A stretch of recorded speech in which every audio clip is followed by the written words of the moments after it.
I know what happens when you die, PT, 3/final. / someone once said there are never any clean deaths in life. Death is never cinematic. It's either far too quick or far too slow. Young as I was, I couldn't grasp it at first. Mom and Dad would have long talks alone. Sometimes it'd grow in volume, but never above a whisper. They didn't want me knowing. Rocky couldn't hear them either, though he never left. Always lurking, always hanging over me. For years, this specter haunted me. I even had to go to a sleep clinic because there were numerous nights I couldn't sleep with Rocky there. I dare not tell anyone. I had reached the point where I realized that if I had told anyone, they'd most likely throw me in some insane asylum.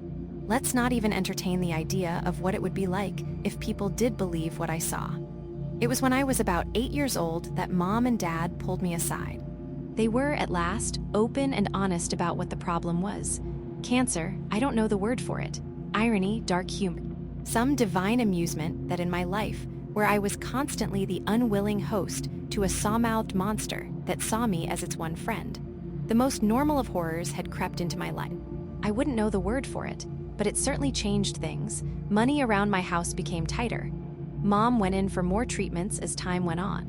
We'd have peaks and valleys where it looked like Mom would get better only for it to reappear like an ugly ghost. It was during this hospital visit that I saw the antithesis of Rocky, or whatever the alternative to him was. We had gone to a hospital so Mom could get more blood work done. It was the first time I had opted to come along. I felt I was old enough to handle it now at the mature, adult age of 10. Walking the halls of hospital, I saw them. They looked like your classic Grim Reaper. Dark-hooded things, slowly and mournfully moving up and down the hallways. Loud and panicked beeping went off. My family moved to the side as multiple doctors came rushing down the hallway with a massive cart of supplies and medical equipment. The voices were rushed and panicked. IV drips, drugs, things I couldn't pronounce as they tried to save someone's life. A young man, from the sound of it. I knew they had failed when I heard things go quiet, and then the screaming began. That horrid screaming. That screaming I knew would bring other things like Rocky, but this time it didn't. The black-robed things began to congregate as I saw his blue spirit wildly thrash, trying to push them away. He didn't speak, the man howling like an animal even as they descended upon him. But there was no ripping, no squelching. There wasn't any sound at all. One by one, they held him. His spirit wasn't torn apart, he simply seemed to fade away like dust. A peaceful end, I wouldn't know for sure. Maybe they were just the kinder alternative to Rocky. Either way, their end seemed very preferable to whatever Rocky would do. This was the visit, however, that would make things go wrong. For years, they had tried everything they could with Mom. Delays, hopes, chances. Today, there would be no second chance. Her cancer had progressed to being terminal. They could keep her alive longer, to be sure, but it wasn't going to last. She had to make a choice, prolong things, or let them run their course. We went home in silence that day, contemplating. I cried a lot. I was sad. I was losing my mom. It was the worst thing that could have happened to me, until I heard her ask for something that made my stomach drop into the pavement. Jacob, I want hospice. I want to be home. Hospice. That word I knew. It's when people died at home. A home where Rocky was. There was no way I could convince her. I was old enough to realize that and knew things wouldn't work out in my favor. That'd mean I'd have to do something I hadn't in years. I'd have to talk to Rocky. When we arrived home, I quickly got up the stairs. Mom and Dad thought I needed time alone. Rocky was there today, watching me as I locked eyes with him, his head tilted. You haven't looked at me like that in a long time. Those eyes, those lights. You need to leave, I demanded in a quiet whisper. Why? He'd ask. Because I said so. I didn't want to tell him the truth. If you're my friend, if you ever were my friend, you'll leave now. A long silence, the room thick with tension. Rocky stared at me, those hands scraping the floor. He'd move closer, crawling on all fours to get at eye level with me. A boy trying to be strong in the face of a monster. No. What do you mean no? I want you out, I stuttered, trying to hold my ground.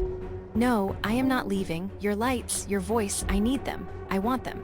But that's not why I'm not leaving, no. I'm not leaving because I can smell it.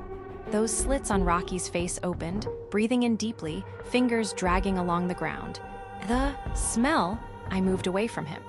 Rocky's anatomy had only gotten worse as I got older, but the smelling never sat right with me. Deep inhales resounded in the room. "Ooh, I can smell it. Something's close. Something's decaying. Soon," Rocky muttered. "Someone's crossing. Maybe they'll cross over soon. I need it. I want it. I have to feast. I must feast." "Why, you're a freak, a monster." "No, I am an animal like any other. We're all animals. We all have needs. And I need this." Rocky clawed his way away from me, but those deep inhales never left. He kept sniffing, drinking in the stench of death, drinking in my mom dying. I had never been more angry, never more scared, and never more helpless. The next 2 years went by both like a flash and agonizingly slow at the same time. More family came to visit. Dad spiraled into depression. Mom tried to keep things happy even as she degraded, and all the while, out of the corner of my eye, I could see Rocky. He grew bolder day by day, wandering around our house like a beast claiming territory. A ward to anyone else around that this was his to have. I wanted to punch younger me for bringing in a feral monster into our home. And just like that, there we were. Most of the family was gathered around the bed. Mom lay there, gaunt and pale. She looked between all of us, holding my dad's hand. And there was too Rocky, looming over the entire proceedings, eyes fixed on my mother. There were tears abound by everyone, but I was holding it together as best I could. Mom looked at me. "Honey?" "Yeah." I stared at her. Her eyes were sunken by sickness. Mine were sunken in horror and sorrow. "I love you and always will, you know that, right?" I nodded. I knew that was true. "And you know I'm always going to be watching over you, right?" I nodded. I knew that was a lie. "If you're ever," Mom started saying something. She continued to say something, but I couldn't hear her words, my eyes growing wide. Tears ran down my face. The people around me must have thought I had broken down at last at everything happening. In truth, I could recognize the sound, like rainfall hitting wood. Drip, drip, drip. I knew what it was, my eyes wandering. I wish I hadn't looked. Rocky was drooling from that open, knife-filed maw right onto the floor. Mom smiled at me. "You're going to be okay." I wasn't. "I love you so much and I'll always be here." She wouldn't. "Do you all mind if I close my eyes for just a moment?" "Go ahead, Mom." Inside, I was screaming at her not to shut her eyes, not to let go. Her eyes shut. Her breathing slowed and slowed and slowed. I could bear it. I ran. I left the room and I ran into mine. I shut the door. I locked the door. I stuffed my head under a pillow. I turned on the TV. I started playing music. Even so, I could hear my family in the other room. They were all crying, talking, speaking among themselves. I could hear them. I could hear everything. The screaming started. My mom's voice. It didn't last long at all. Before I had only heard Rocky's work from afar. A room away, I could hear every horrid thing. My mind could piece together similar sounds alone. The wet, slashing sound like a butcher's knife cleaving through meat. The bludgeoning noises of heavy hands on something soft and wet.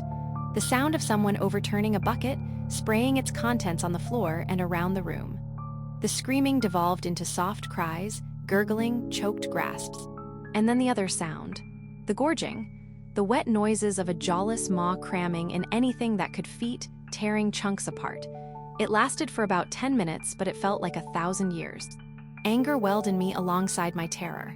Let me tell you, reader, that fear and hate intermingle. They're lovers, close spirits, and they make a home together. For the first time, I felt something other than fear about Rocky spread through me, raw, unbridled hatred. After all, he just killed my mom. Rocky didn't return to my room until an hour later. I don't know if it was some manner of clarity after eating or genuine guilt, but return he did. Fingers and teeth, stained in blue as he'd look at me before moving to a corner to sit. "Get out," I whispered. "It had to be this way," Rocky responded. "I'm going to kill you." At this, Rocky snapped his head towards me, shocked. Not that he felt betrayed or hurt, like I had said something that wounded him. No, this was a look of surprise. Not once since this thing had crossed over had it been threatened. There was almost a look of amusement in its eyes, and then it smiled. That bloody hole of a maw twisted into the closest thing of a grin it could. "Good luck." Rocky crawled out of the window then, leaving behind a trail of gore. A trail I could never wash out. When I'd sleep, when I'd come home, I'd always see it.